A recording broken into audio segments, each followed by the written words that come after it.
तो दोस्तों आज हम फिर से आपके लिए लेकर आए हैं देश दुनिया की तमाम ताजा बड़ी खबरें। सबसे पहली बड़ी खबर में आपको बताएंगे दोस्तों कि इजराइल हमास की जंग में कूदा ईरान ने इजराइल पर बारूदी हमला करने का किया ऐलान। थर्रा उठा अमेरिका, अब इजरायलियों की नहीं खैर। फिलिस्तीनी मुसलमानों के समर्थन में उतरकर बांग्लादेश ने किया कमाल, फंस गए नेतन्याहू। क्रिमिनल कोर्ट में बांग्लादेश ने इजराइल के खिलाफ केस कराया दर्ज, फिलिस्तीनी हुए खुश। हमास ने इजराइल के बंधकों का दूसरा जत्था किया देर रात रिहा। 13 इजरायली समेत 17 लोग गाजा से हुए आजाद। रामपुर में आजम खान की जौहर यूनिवर्सिटी को सरकारी घोषित करने की मांग, चलेगा हस्ताक्षर अभियान, मुस्लिम लोग हुए नाराज।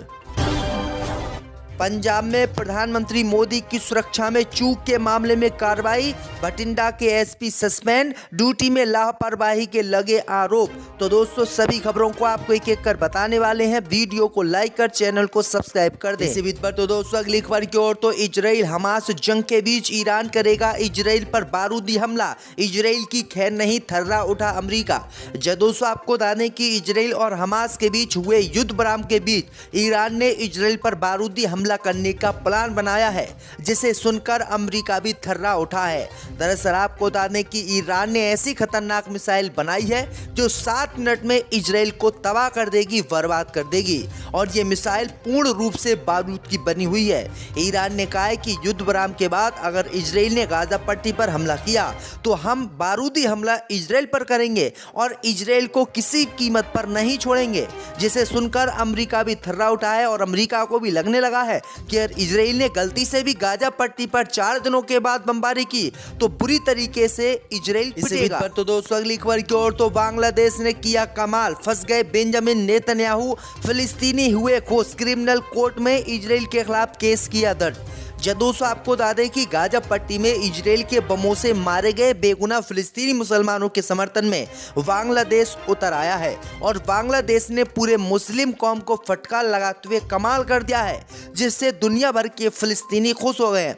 दरअसल आपको बता दें कि गाजा पट्टी में मुसलमानों को मारने के आरोप में अब बांग्लादेश क्रिमिनल कोर्ट में इजराइल के खिलाफ केस दर्ज करेगा और इजराइल को युद्ध अपराधी देश घोषित करेगा। इससे पहले साउथ अफ्रीका ने क्रिमिनल कोर्ट में इजराइल के खिलाफ केस दर्ज किया और अब बांग्लादेश ने इजराइल के खिलाफ क्रिमिनल कोर्ट में केस दर्ज किया है और इजराइल पर आरोप लगाया है कि इजराइल ने बेगुनाह फिलिस्तीनी मुसलमानों की गाजा पट्टी में हत्या की है, जिनका हमास से कोई लेना देना नहीं है। इसलिए इजराइल को युद्ध अपराधी देश घोषित होना चाहिए और बेंजामिन नेतन्याहू जो वहां के प्रधानमंत्री हैं उन पर केस करके जेल में डालना चाहिए। तो ये बड़ी अपडेट आई दोस्तों कि इजराइल गाजा पट्टी में जंग कर बुरी तरीके से फंस गया है। इसी बीच पर तो दोस्तों अगली खबर की ओर, तो हमास ने गाजा पट्टी से बंधकों का दूसरा जत्था किया रिहा। 13 इजरायली समेत 17 लोग गाजा से हुए आजाद। जब दोस्तों आपको बता दें कि इजराइल और हमास के बीच जारी युद्ध के 50 दिन हो चुके हैं। इस संघर्ष में अब तक 12,000 से ज़्यादा लोगों की मौत हो चुकी है। पहले तो गाजा पट्टी में युद्ध विराम के दूसरे दिन बंधकों की रिहाई को लेकर देर रात तक असमंजस की स्थिति रही, लेकिन उससे बाद हमास ने बंधकों के दूसरे बैच की रिहाई की। बंधकों की रिहाई में देरी के कुछ देर बाद इजराइल ने कहा कि 13 इजरायली बंधकों और 4 विदेशियों को रिहा हमास के द्वारा कर दिया है, यानी कुल मिलाकर 17 लोगों को हमास ने रिहा किया है। इजरायली सेना ने शनिवार को कहा कि गाजा में हमास की कैद से रिहा हुए 13 इजरायली और 4 थाई बंधक रिहा इजराइल पहुंच गए हैं। इजरायली सेना ने कहा है कि प्रारंभिक चिकित्सा मूल्यांकन से गुजरने के बाद जब वे इजरायली अस्पतालों में जाएंगे तो IDF सैनिक उनके साथ रहेंगे, जहां भी अपने परिवारों के साथ फिर से मिलेंगे। तो ये बड़ी अपडेट आ रही दोस्तों कि इजराइल के 17 लोगों को और हमास ने रिहा कर दिया है। इसी बीच पर तो दोस्तों अगली खबर की ओर, तो रामपुर में जौहर यूनिवर्सिटी को सरकारी घोषित करने की मांग, चलेगा हस्ताक्षर अभियान। जब दोस्तों आपको बता दें कि आजम खान की मोहम्मद अली जौहर यूनिवर्सिटी को सरकारी घोषित किए जाए, इसको लेकर 26 नवंबर से रामपुर की जनता हस्ताक्षर अभियान चलाएगी। कभी आजम आजम खान के करीबी रहे भारतीय जनता पार्टी के युवा नेता फसाहत अली खान सानू ने प्रेस को जारी बयान में ये बातें कही हैं।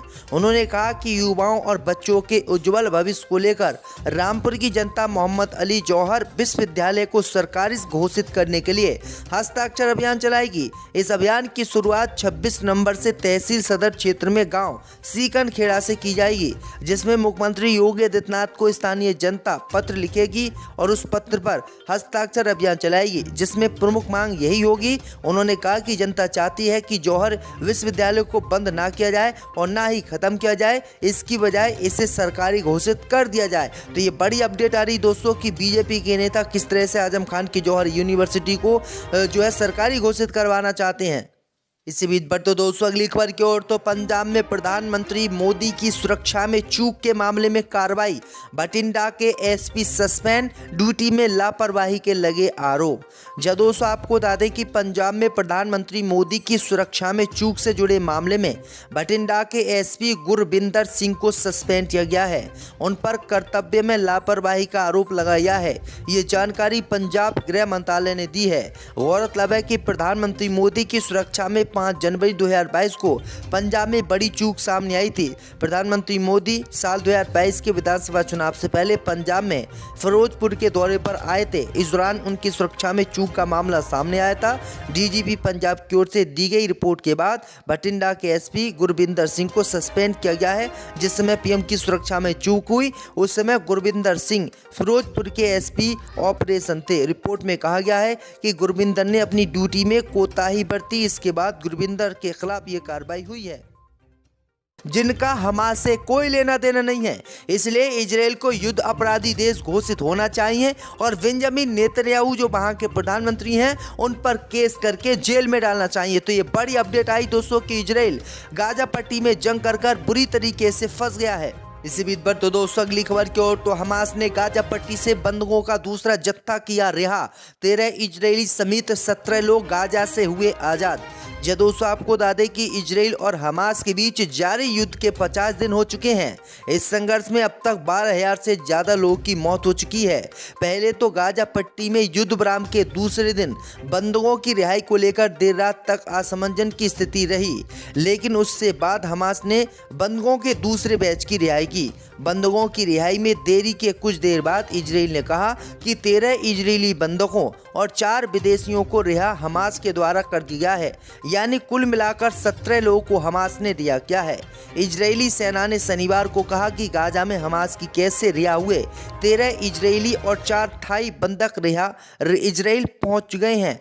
इजरायली सेना ने कहा है कि प्रारंभिक चिकित्सा मूल्यांकन से गुजरने के बाद जब वे इजरायली अस्पतालों में जाएंगे तो आईडीएफ सैनिक उनके साथ रहेंगे, जहां भी अपने परिवारों के साथ फिर से मिलेंगे। तो ये बड़ी अपडेट आ रही दोस्तों कि इजराइल के 17 लोगों को और हमास ने रिहा कर दिया है। इसी बीच बढ़ते दोस्तों अगली खबर की ओर, तो रामपुर में जौहर यूनिवर्सिटी को सरकारी घोषित करने की मांग, चलेगा हस्ताक्षर अभियान। जब दोस्तों आपको बताने कि आजम खान की मोहम्मद अली जौहर यूनिवर्सिटी को सरकारी घोषित किए जाए, इसको लेकर 26 नवंबर से रामपुर की जनता हस्ताक्षर अभियान चलाएगी। कभी आजम खान के करीबी रहे भारतीय जनता पार्टी के युवा नेता फसाहत अली खान सानू ने प्रेस को जारी बयान में ये बातें कही हैं। उन्होंने कहा कि युवाओं और बच्चों के उज्जवल भविष्य को लेकर रामपुर की जनता मोहम्मद अली जौहर विश्वविद्यालय को सरकारी घोषित करने के लिए हस्ताक्षर अभियान चलाएगी। इस अभियान की शुरुआत 26 नवंबर से तहसील सदर क्षेत्र में गांव सीकन खेड़ा से की जाएगी, जिसमें मुख्यमंत्री योगी आदित्यनाथ को स्थानीय जनता पत्र लिखेगी और उस पत्र पर हस्ताक्षर अभियान चलाएगी, जिसमें प्रमुख मांग यही होगी। उन्होंने कहा कि जनता चाहती है कि जौहर विश्वविद्यालय को बंद ना किया जाए और ना ही खत्म किया जाए, इसकी बजाय इसे सरकारी घोषित कर दिया जाए। तो ये बड़ी अपडेट आ रही दोस्तों कि बीजेपी के नेता किस तरह से आजम खान की जौहर यूनिवर्सिटी को जो है सरकारी घोषित करवाना चाहते हैं। इसी बीच बढ़ते दोस्तों अगली खबर की ओर, तो पंजाब में प्रधानमंत्री मोदी की सुरक्षा में चूक के मामले में कार्रवाई, बठिंडा के एसपी सस्पेंड, ड्यूटी में लापरवाही के लगे आरोप। जब दोस्तों आपको बता दें कि पंजाब में प्रधानमंत्री मोदी की सुरक्षा में चूक से जुड़े मामले में बठिंडा के एसपी गुरबिंदर सिंह को सस्पेंड किया गया है। उन पर कर्तव्य में लापरवाही का आरोप लगाया है। ये जानकारी पंजाब गृह मंत्रालय ने दी है। गौरतलब है कि प्रधानमंत्री मोदी की सुरक्षा में 5 जनवरी 2022 को पंजाब में बड़ी चूक सामने आई थी।